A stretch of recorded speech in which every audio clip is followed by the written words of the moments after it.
argued for a new expenditure, saying that it would control inflation. Now, that's just bad economics. That's de-economics, as my former colleague Kevin Hassett said. So the other problem, Heather, is that at the same time that we're seeing inflation, Joe Biden is undoing all of the 6 drivers of growth during the Trump administration. And we took over an economy from Obama and Biden that was the new normal of slow growth of less than 2% with stagnant wages.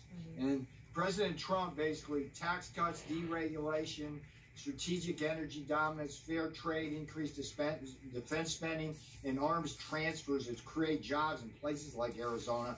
All growth drivers, Biden's undoing that. So what I fear is a stagflation scenario over and above this inflation. Mm-hmm.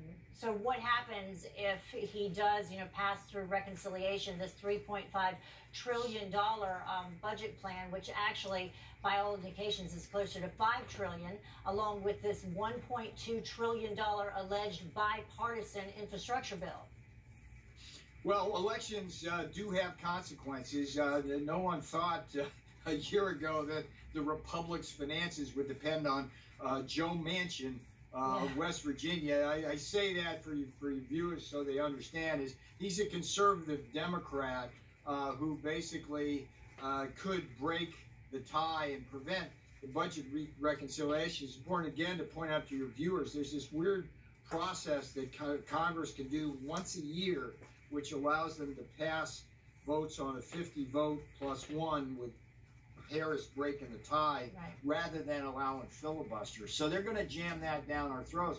But I'm telling you, Heather, that this will not end well for this country. And elections do have consequences. And I'm glad to see President Trump out in Arizona today, because that is the tip of the spear in this election issue. Yes, and no doubt he will be tackling all this in his speech when he takes the stage there in Phoenix, Arizona. Thank you so much for joining us.